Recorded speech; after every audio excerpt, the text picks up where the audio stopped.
Hello दोस्तों, नमस्कार, सत श्री अकाल, सलाम। आज के टॉपिक हैं पहला करोड़पति बनने के रास्ते, दूसरा इन्वेस्टमेंट कैसे करें और तीसरा वेल्थ क्रिएशन कैसे करें। चलिए शुरुआत इन्वेस्टमेंट से करते हैं और करोड़पति बनने का सीक्रेट हम बाद में डिस्कस करेंगे, लेकिन उसके लिए ये वीडियो लास्ट तक देखें और हमारे साथ बने रहें। अमीर बनने के लिए निवेश यानी कि इन्वेस्टमेंट करना बहुत ज़रूरी है। यह एक जटिल प्रक्रिया है, एक जटिल प्रोसेस है और इसका जवाब आपकी फिनेंशियल कंडीशन, हालात, आपके रिस्क लेने की कैपेबिलिटी और आपके जोखिम उठाने की क्षमता पर निर्भर करता है। कुछ सामान्य इन्वेस्टमेंट या निवेश के ऑप्शंस मैं आपके साथ शेयर करना चाहता हूँ। तो इनमें से सबसे पुराना और सबसे सही तरीका जो माना गया है वो स्टॉक मार्केट का है।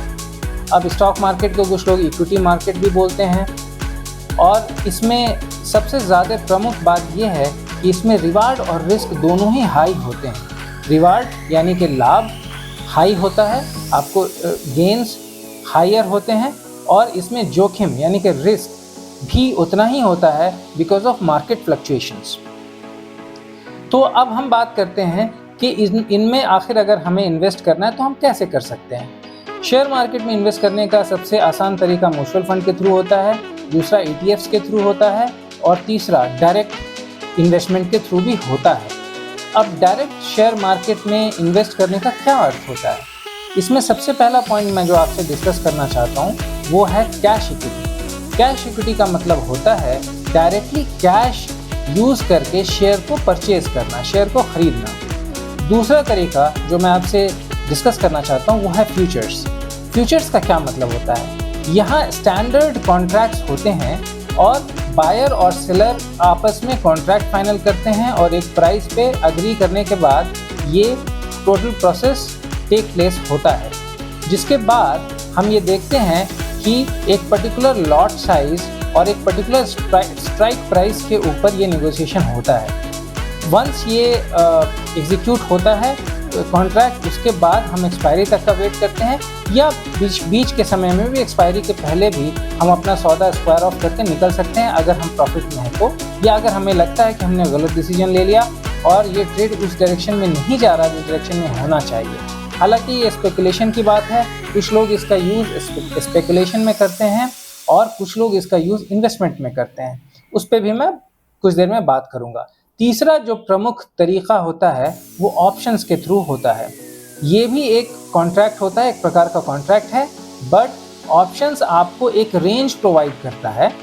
कहने का तात्पर्य ये है कि जहां आप अपने मर्जी से ऑप्शंस या स्ट्राइक प्राइस जो आपको पसंद है या जो आपके हिसाब से सही है उस स्ट्राइक प्राइस का कॉन्ट्रैक्ट आप ले सकते हैं।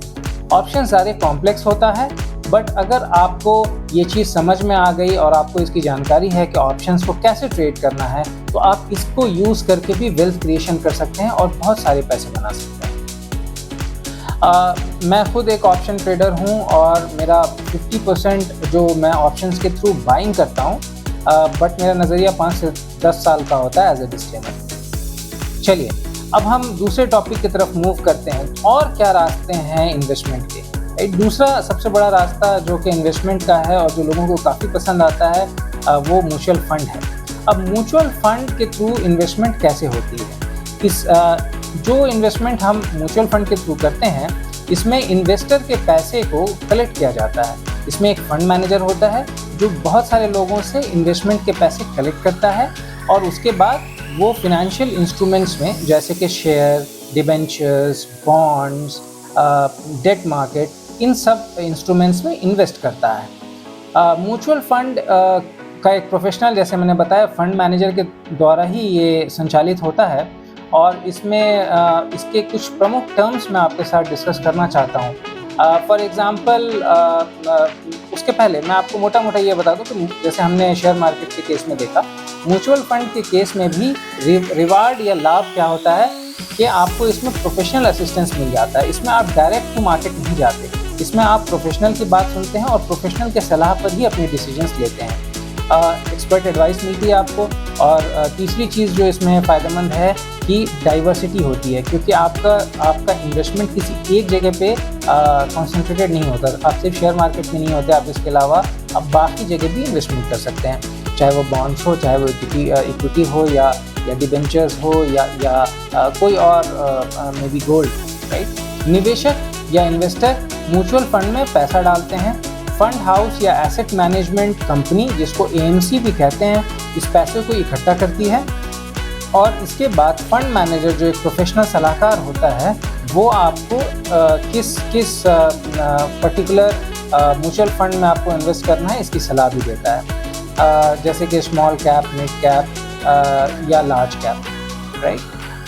अब इसमें अगर हम रिटर्न की बात करें तो इन्वेस्टमेंट से होने वाला लाभ या होने वाला प्रॉफिट सभी इन्वेस्टर्स में डिस्ट्रीब्यूट किया जाता है उसी प्रोपोर्शन में जिस प्रोपोर्शन में ऑब्वियसली आपने पैसे इन्वेस्ट करें हैं, इन्वेस्टर ने पैसे इन्वेस्ट करें हैं। नाउ कमिंग टू दी की एस्पेक्ट ऑफ म्यूचुअल फंड। सो कितने तरह के म्यूचुअल फंड होते हैं? Mutual fund for example equity mutual fund होता है। यह फंड मुख्य रूप से शेयर बाज़ार में निवेश करता है। इसके अलावा डिबेंचर या बॉन्ड के थ्रू जो म्यूचुअल फंड्स में इन्वेस्टमेंट होती है, वहाँ पर यह फंड मुख्य रूप से बॉन्ड और दूसरे जो फाइनेंशियल इंस्ट्रूमेंट्स हैं उनमें इन्वेस्ट करता है। हाइब्रिड म्यूचुअल फंड में जनरली विभिन्न प्रकार की इंस्ट्रूमेंट्स का यूज़ होता है, जैसे कि इक्विटी और बॉन्ड्स। उसके अलावा इंडेक्स फंड में जनरली निफ्टी या सेंसेक्स, बैंक निफ्टी वगैरह में इन्वेस्ट होता है। ये जनरली जो आपके नॉर्मल इंडेक्स होते हैं, ETFs होते हैं, उनके थ्रू ये इन्वेस्टमेंट होता है। लिक्विड फंड्स भी एक तरह का फंड्स है जहाँ पर आप स्पेसिफिकली उन म्यूचुअल फंड में इन्वेस्ट करते हैं जो कि बहुत लिक्विड होते हैं, ताकि आपको जब अगर पैसे की ज़रूरत हो इमीडिएटली तो आप वो फंड्स लिक्विडेट करके, मतलब कि बेच के, आप इमीडिएटली पैसा विड्रॉ कर सकते हैं। नाउ अब म्यूचुअल फंड में मैं कुछ चीज़ें आपसे in terms of the entry and exit load क्या होता है इस पर डिस्कस करना चाहता हूँ। एंट्री लोड वह फीस होती है जो कि निवेशक म्यूचुअल फंड को पे करता है ख़रीदते समय, और इसकी करंट सिचुएशन ये है कि SBI ने 1 सितंबर 2009 के बाद से एंट्री लोड को समाप्त कर दिया है, ताकि निवेशकों को म्यूचुअल फंड में निवेश करना और आसान हो सके। हालांकि जो दूसरी चीज़ टर्म है जिसको एग्जिट लोड बोलते हैं, वो अभी भी निवेशकों को पे करना पड़ता है, और जनरली ये कुछ प्रतिशत आपके निवेश का हिस्सा होता है। फॉर एग्ज़ाम्पल, अगर आपने 10,000 रुपये के यूनिट्स खरीदे हैं म्यूचुअल फंड के थ्रू, और अगर आपका लोड 1% है, जो जनरली वेरी करता है 1% लेकर 1% से 3% तक के लिए, तो आप अगर 1% एग्जिट लोड है तो आपको 100 रुपये एग्जिट लोड के भरने पड़ेंगे। तो बेसिकली आपका जो इन्वेस्टमेंट होगा वो 9,900 रुपीज़ का होगा। अब जैसे मैंने बताया कि जनरली ये एग्जिट फंड सभी अंतराल पे नहीं लगाए जाते। अगर आपको ये विड्रॉ करना है विदिन 1 to 3 ईयर्स तभी लगते हैं, अदरवाइज़ आपको देने की ज़रूरत नहीं होती है। इसके अलावा एक इम्पॉर्टेंट टर्म जो मैं आपके साथ डिस्कस करना चाहता हूँ वो NVA, net asset value, mutual fund की हर यूनिट की कीमत को दर्शाता है और फंड की कुल संपत्ति और देनदारों के अधिकार पर डेली कैलकुलेट करके जारी किया जाता है। यह निवेशकों को फंड के परफॉर्मेंस, प्रदर्शन और वैल्यू का आइडिया देता है, और इसकी मदद से हम ये पता लगा सकते हैं कि कौन सा म्यूचुअल फंड कितना ज़्यादा लाभदायक है लॉन्ग रन में। इसके बाद मैं कुछ और चीज़ों पे आपके साथ डिस्कस करना चाहता हूँ। इन्वेस्टमेंट के कुछ और तरीके हैं, आप सब इसके बारे में भली भांति जानते हैं, but still let's discuss this. तो नेक्स्ट तरीका रियल एस्टेट का होता है। रियल एस्टेट में जो प्रॉफिट होता है वो जनरली लॉन्ग टर्म के लिए होता है, और स्टेबिलिटी इसमें ज़्यादा होती है जनरली, और इसका मुख्य या प्राइमरी ऑब्जेक्टिव रेंटल प्रॉपर्टी से इनकम जनरेट करना होता है। इसके अलावा इसमें जो मेजर रिस्क या जोखिम होता है वो ये होता है कि संपत्ति का वैल्यू, प्रॉपर्टी की value over a period of time deteriorate करती है और वो कम होती चली जाती है। तो इसलिए और इसके अलावा आपको मेंटेनेंस का जो आपका एक्चुअल में जो रख रखाव पे जो आप एक्सपेंसेस खर्चा करते हैं या मेंटेनेंस रिपेयरिंग के लिए जो आप खर्चा करते हैं, वो सारी चीज़ें आपको इसमें एक्स्ट्रा पड़ती हैं। हालांकि over a period of time वो खर्चा बहुत सिग्निफिकेंट नहीं होता और ओवरऑल आपको अच्छी प्रॉफिट होती है इसमें भी। तो it's again a very good source where you can make investments. उसके अलावा नेक्स्ट टॉपिक जो है वो गोल्ड और सिल्वर का है। गोल्ड और सिल्वर में भी एक अच्छी इन्वेस्टमेंट लोग करते हैं और ये भी एक अच्छी इन्वेस्टमेंट स्ट्रैटेजी साबित होती है। गोल्ड और सिल्वर में प्रॉफिट ये होता है कि जो आपको जो रिस्क होता है वो रिलेटिवली बहुत कम होता है और प्रॉफिट मीडियोकर होता है। इसमें कोई बहुत ज़्यादा प्रॉफिट नहीं होता, but at least somewhere around inflation या उससे ज़्यादा ही प्रॉफिट होता है। अगर आप लास्ट 10 ईयर की बात करें तो गोल्ड ने फिर भी रिलेटिवली अच्छा परफॉर्म किया है। इसमें निवेश करने का तरीका है कि हम लोग फिजिकल गोल्ड खरीद सकते हैं, ऑब्वियसली ये एक तरीका। दूसरा, गोल्ड ETFs के थ्रू भी हम लोग इसमें निवेश या इन्वेस्टमेंट कर सकते हैं। इसके अलावा बॉन्ड भी एक बहुत अच्छा तरीका माना जाता है। बॉन्ड में का ये लाभ या ये प्रॉफिट है कि वो बहुत सिक्योर्ड इन्वेस्टमेंट होता है, सुरक्षित निवेश होता है।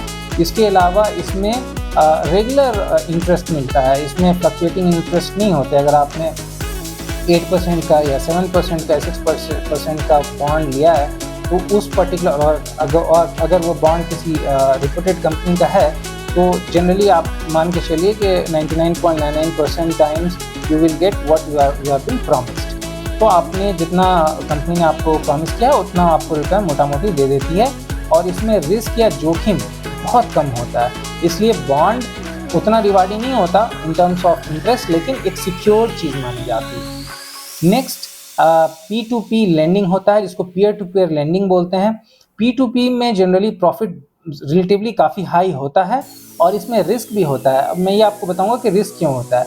बिकॉज ये जो P2P लेंडिंग होती है वो ऐसे कंपनियां इसमें इन्वॉल्व होती हैं जिन कंपनियों को जनरली मार्केट से या बैंकिंग सेक्टर से लोन नहीं मिल पाता।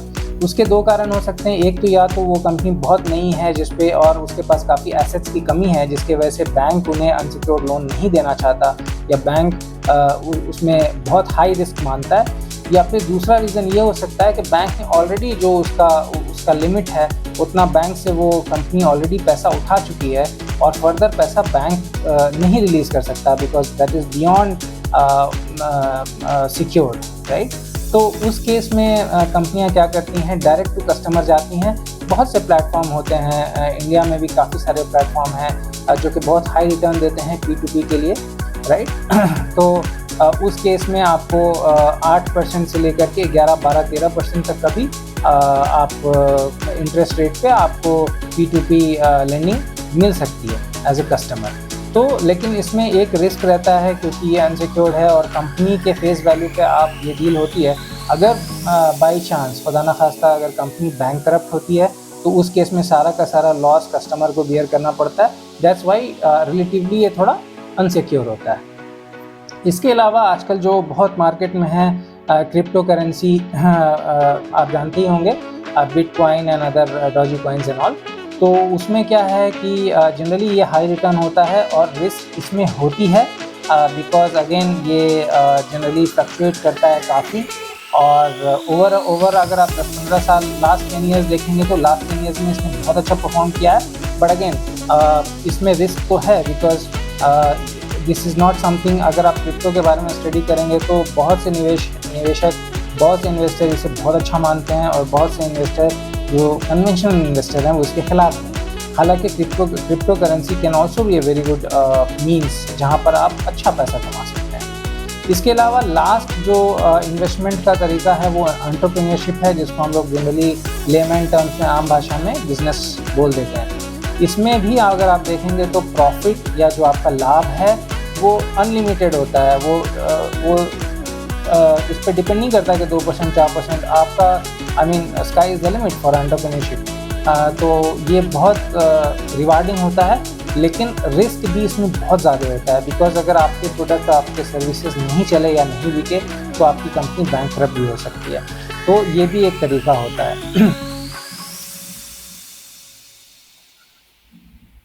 लास्ट टॉपिक जो मैंने आपसे प्रॉमिस किया था, और अगर आप इतनी देर तक रुके हैं तो मैं ये अज्यूम कर रहा हूँ कि आप सीरियस हैं अबाउट वेल्थ क्रिएशन और आप रियली वेल्दी बनना चाहते हैं, आप पैसा कमाना चाहते हैं।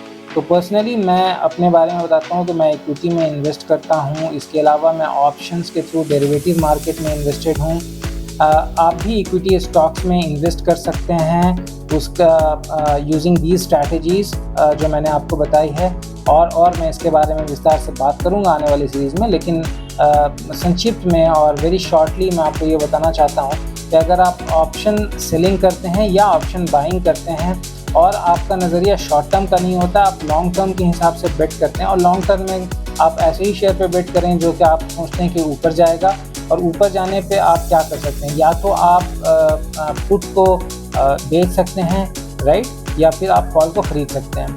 ये दोनों स्ट्रैटेजी कारगर होती हैं। इसमें क्या होता है कि आपको एक प्रीमियम मिल जाता है। तो अगर आप कोई ऐसा स्टॉक है, सपोज 100 रुपये का स्टॉक है, आपको लगता है कि ये स्टॉक 90 रुपये के नीचे नहीं जाएगा, तो आपने क्या किया, 90 रुपये या 90 रुपये इसका अच्छा प्राइस है, तो आप क्या करेंगे, आप 90 रुपये के स्ट्राइक प्राइस पे एक ऑप्शन के थ्रू एक पुट बेच देंगे, राइट। ये पुट बेचना होता है। तो इसमें क्या है, ख़रीदने वाला इसलिए ख़रीदता है क्योंकि उसको लगता है कि मार्केट नीचे जाएगा, और बेचने वाला इसलिए बेचता है कि अच्छा प्राइस है, इस प्राइस पे ख़रीद लेना बेहतर है। तो मैं 100 रुपये पे ना ख़रीद करके समझिए मैंने 90 रुपये पे ख़रीद लिया। अब अगर ये शेयर 90 रुपये नहीं आता है तो मेरा जो प्रीमियम है, सपोज़ 5 रुपये का प्रीमियम है, और लॉट साइज़ है, सपोज़ कीजिए 10,000 की लॉट साइज़ है, तो आपका 50,000 रुपये बन गया एज ए प्रीमियम। हालांकि अगर 100 रुपये का शेयर है तो वो लगभग अगर 1000 का लॉट है तो उस हिसाब से उसकी प्राइजेस भी 1 लाख से 10 लाख हो जाती है। बट अगर आप एक लमसम अमाउंट इन्वेस्ट करना चाहते हैं तो इंस्टेड ऑफ बाइंग एट 100, अगर वो 90 रुपये आता है तो आप वो शेयर खरीदेंगे, क्योंकि 90 रुपये अच्छा प्राइस है उस शेयर को ख़रीदने का। और अगर वो शेयर प्राइस 90 रुपये नहीं आता तो आपका जो प्रीमियम, जो आपने 50,000 रुपीज़ का प्रीमियम आपने खरीद किया था, वो आपका हो जाता है। तो यहाँ रिस्क अनलिमिटेड होता है कि आपको जो भी हो, मतलब शेयर अगर 5 रुपये का भी हो गया तो शेयर आपका है, तो रिस्क आपका है, लेकिन रिवार्ड भी इसमें अच्छे होते हैं। और over a period of time अगर अच्छी कंपनी है तो वो अच्छा परफॉर्म करेगी end of the day, right. तो इस तरह से आप स्ट्रैटेजी अब इसमें 2 चीज़ें होती हैं, कॉल और पुट, जिसके बारे में मैं अगेन विस्तार से किसी और सीरीज़ में बात करूँगा, और इसको कैसे एग्जीक्यूट करना है ये भी मैं आपसे डिस्कस करूँगा। और इसमें मैं एक और चीज़ आपके साथ डिस्कस करना चाहता हूँ, वो ये है कि सपोज़ आपने एक पुट बेचा हुआ है, सपोज़ करिए जो एग्ज़ाम्पल हम ले रहे थे उस एग्ज़ाम्पल में अगर ये 10 लाख के शेयर बनते हैं एक लॉट का, सिंगल लॉट का, तो अगर आपके पास ये 10 लाख रुपए नहीं हैं फिज़िकल में, एक्चुअल में, तो आप कभी भी ये बेट नहीं लें। या अगर आप प्रोफेशनल ट्रेडर हैं तो वो अलग बात है, बट अगर आप प्रोफेशनल ट्रेडर नहीं हैं और आपको ट्रेडिंग नहीं आती तो आप ये रिस्क ना लें अनटिल अनलेस आपके पास 10 लाख रुपया कैश में पड़े हों। क्योंकि होता क्या है कि अगर आपको लॉस हो रहा है, सपोज़ चूँकि मैं तो प्रोफेशनली इस चीज़ में इन्वेस्ट करता हूँ, तो अगर सपोज़ करिए कि ये शेयर 90 रुपये का स्ट्राइक प्राइस था, अगर ये शेयर 80 रुपये हो गया तो 80 रुपये में आपको 10 रुपये का लॉस हो रहा है, राइट, पर लॉट। तो जहाँ पर मुझे 50,000 का फ़ायदा हो रहा था बिकॉज ऑफ प्रीमियम जो मैंने 5 रुपये का लिया था, मुझे 50,000 का प्रॉफिट हो रहा था। अगर ये शेयर 80 रुपीज़ का हो गया तो मुझे 10 रुपये का लॉस हो रहा है। 10 रुपये के लॉस का मतलब होता है कि 10,000 शेयर इंटू 10, मतलब आपको 1 लाख रुपए का सीधा लॉस हो गया। तो अगर आपके पास तो पैसे हैं तो आप क्या करेंगे, मैं क्या करता हूँ, मैं फ़िज़िकल डिलीवरी उठा लेता हूँ, राइट। तो मैं डिलीवरी ले लेता हूँ और फिर बैठ जाता हूँ जब तक वो शेयर आगे नहीं चलते, या फिर अगले महीने मैं फिर से उसको बेच देता हूँ, पी बेचता हूँ। बट अगर आपके पास पैसे नहीं हैं उस केस में क्या होगा, उस केस में ये होगा कि आपको, अगर आपका कैपिटल 1 लाख रुपया था तो आपने वो रिस्क ले लिया, इसको गैम्बलिंग बोलते हैं, और आपका पूरा का पूरा 1 लाख रुपया वाइप आउट हो गया क्योंकि आपने 1 लाख रुपये का लॉस कर दिया। तो ऐसी गलतियों से बचें, और आप मुझे क्वेश्चन करें, पूछें, और अपने फिनेंशियल एडवाइज़र से भी बात करें कोई डिसीजन लेने के पहले। लेकिन अगर आपकी कोई क्वेरी है जिसमें मैं आपकी मदद कर सकता हूँ आपके स्ट्रैटेजीज डिफाइन करने में, आप मुझे मैसेज करें। I will surely help you all. Thank you so much for watching. See you some other day. Thank you. Jai Hind.